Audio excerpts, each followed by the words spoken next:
Hoy se conmemora el Día Internacional de la Desaparición Forzada, que es cuando las personas desaparecen de su entorno familiar y de su comunidad sin dejar rastro. Esto se da cuando agentes estatales o con el consentimiento del Estado las detienen por una calle o por su casa y después niegan o rehúsan decir dónde se encuentran. Se trata de un delito de derecho internacional. A menudo estas personas nunca son puestas de nuevo en libertad y no llega a conocerse su paradero.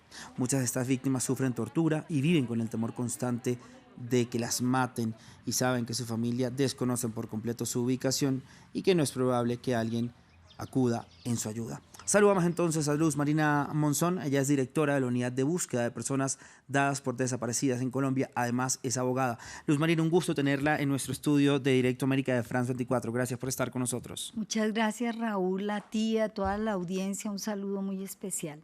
En nuestra región, Luz Marina, digamos, para poner en contexto primero, pues general, ¿cuáles son estos países que más sufren de estas desapariciones forzadas?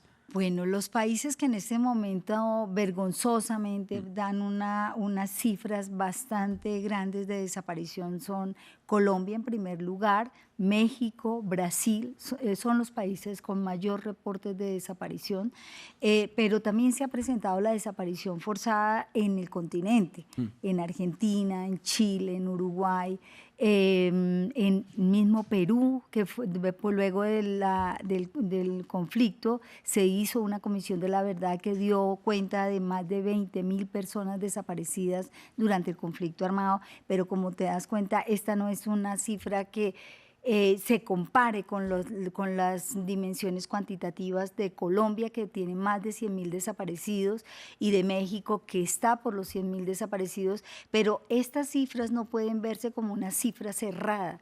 De hecho, a lo que se enfrenta la comprensión de este crimen tan atroz es a un altísimo subregistro que está basado no solamente en que las instituciones no han focalizado una atención prioritaria sobre este crimen, sino que también hay una dispersión de información y, en tercer lugar, una profunda desconfianza e inseguridad de las víctimas en relación con la institucionalidad, porque, como bien lo dijiste al inicio, la desaparición forzada en general está asociada a acciones del propio Estado, de agentes del propio Estado, que son quienes deben proteger a las personas, pero que terminan involucrados en la eliminación de personas a través de la desaparición forzada. Eso le quería preguntar, porque llama la atención que estas desapariciones forzadas son, digamos, auspiciadas por el Estado de manera directa o indirectamente. ¿Por qué, digamos, la comunidad internacional no actúa de una manera más fuerte contra estos responsables? Además, ¿quiénes son verdaderamente los responsables y qué se está haciendo en estos países? Colombia y México, por ejemplo, como bien lo decías, eran los principales para poder reparar a las víctimas, para dar justicia, digamos, y tranquilidad, ¿no?, a la mente de las personas que toda la vida se van a quedar esperando y preguntándose dónde está su ser querido. Sí, nunca van a cesar de preguntar qué pasó con su ser querido y van a morir exigiendo saber qué pasó con sus seres queridos. Y quiero decir esto que me parece muy importante, y es que este sufrimiento al que se somete a una víctima cuando desaparecen a sus seres queridos es un sufrimiento que es transgeneracional. ¿Por qué? Porque los hijos, los nietos, los sobrinos crecen viendo a esa persona que busca sufriendo. Y asumen la tarea de la búsqueda aún después de la muerte de estas personas que buscaron durante toda su vida. Pasando a lo que ¿qué hace la comunidad internacional? La comunidad internacional creo que se ha dispuesto no solamente a reconocer este crimen y a sancionarlo a través de decisiones como los tratados internacionales, donde los estados se han comprometido a luchar en contra de la desaparición forzada de personas en el mundo, sino que también creo que tiene mecanismos que deben atender las solicitudes de búsqueda, pero también la investigación sobre los desaparecidos forzados. Estamos hablando del Sistema Interamericano de Derechos Humanos, del Sistema de Naciones Unidas, y justamente quiero conectar esto con lo que es la conmemoración de este día, el 30 de agosto. Las Naciones Unidas en el 2006 aprobó la Convención Internacional contra la Desaparición Forzada, y en esta convención e incluyó el día 30 como el Día Internacional de Reconocimiento, no solamente de que esto es inaceptable y que no debe seguir pasando, sino también, creo yo, también reconoció el valor, la valentía, la dignidad y la resistencia de las víctimas que buscan a sus seres queridos, y por eso una de las obligaciones que plantea esta convención, que de manera particular, que no se tenía en otros tratados internacionales, es que los estados tienen el deber de buscar a las personas. Y entonces que existe un derecho de las víctimas a buscar y que hay un derecho del desaparecido a ser buscado. Y creo que eso es muy importante, y por eso la unidad ha pedido al gobierno colombiano, a este nuevo gobierno, que ratifique la competencia del Comité contra las Desapariciones Forzadas que se aprobó en esta convención de la que acabo de mencionar.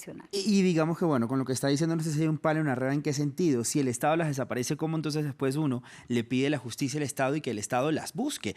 ¿Qué pasa allí? O sea, depende, digamos, de cada administración. O por ejemplo, no sé, en México también, con los estudiantes de Ayotzinapa, aquí en Colombia con el conflicto armado, que dijo usted, más de 100.000 personas desaparecidas. Si el Estado o la complicidad del Estado también las desaparece, ¿cómo el Estado las va a buscar y cómo las personas, mejor dicho, confían en la justicia del Estado? Es cierto, ese es el gran desafío. O sea, si el Estado está comprometido en las desapariciones, el primer obstáculo al que se enfrentan las víctimas es la profunda desconfianza, la inseguridad de que cómo ese mismo Estado va a verdaderamente protegerlas. ¿Qué es lo que plantea como garantía, digo yo, a las víctimas la respuesta del Estado? Los cambios de administraciones. Cambios de administraciones como los que estamos teniendo en este país, que se comprometen para poder remediar esas deudas históricas que no han asumido otras administraciones y que han relegado esta tarea y que no han atendido a las víctimas. Y creo que esta administración, al menos tenemos esa esperanza, esta administración se comprometa a fondo con la búsqueda de los desaparecidos, y creo que la administración que firmó el acuerdo de paz también tomó un paso muy importante, y es crear un mecanismo por primera vez en Colombia dedicado exclusivamente a la búsqueda y a hacerlo de manera humanitaria y extrajudicial. Y creo que ha sido una decisión tan importante en términos de cumplimiento de los compromisos internacionales y de garantía de los derechos de las víctimas, que hoy en día la unidad ha recibido cerca de 9.000 solicitudes de búsqueda de personas que nunca habían acudido a ninguna institución del Estado.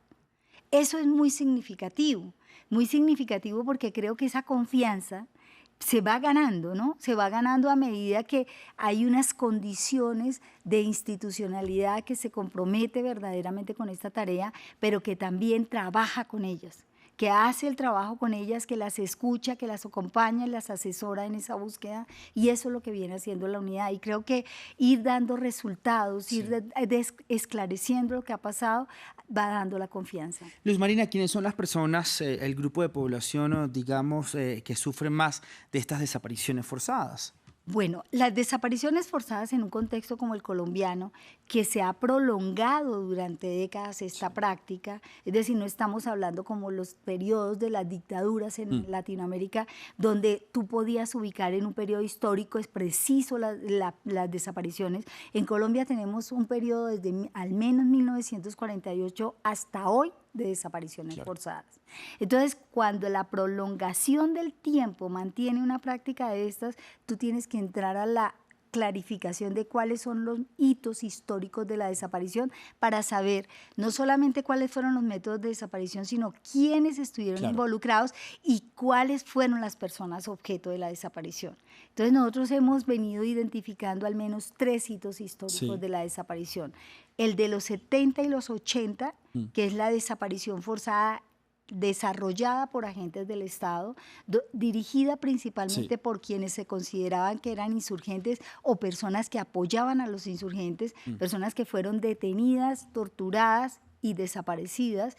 Y luego viene el periodo entre el 85 y 90, principios del 90, que son las desapariciones que el Estado empieza a desarrollar conjuntamente con grupos guerrilleros, con grupos paramilitares. Y ahí se amplía el grupo de personas a las cuales se dirige la desaparición, que se extiende a la zona rural, que no solamente se queda en la zona urbana, sino en las zonas rurales. Desaparecen personas que están en partidos políticos de izquierda y también también campesinos que están reclamando sus derechos, líderes sociales, y luego viene esta etapa tan horrorosa, que es la que se ha denominado equivocadamente como falsos positivos, pero que en el derecho internacional son ejecuciones arbitrarias, y es detener a personas para mostrar resultados positivos y por lo tanto un mensaje que se está ganando el conflicto. Pues Luz Marina, lamentablemente se me acaba el tiempo, la tengo que despedir. Me hubiera encantado tener más tiempo con usted, pero seguramente más adelante le vamos a tener. Un abrazo y gracias por estar esta mañana con nosotros en Directo América de France 24 para hablar de este tema tan delicado y que nos parece importante resaltar. Y es muy importante para la construcción de paz. Muchas gracias, mi respeto, mi saludo a la dignidad y resistencia de miles y miles de víctimas que buscan a sus seres queridos. Gracias. Gracias a ti, Luz Marina Monzón, directora de la Unidad de Búsqueda de Personas Dadas por Desaparecidas en Colombia, además abogada.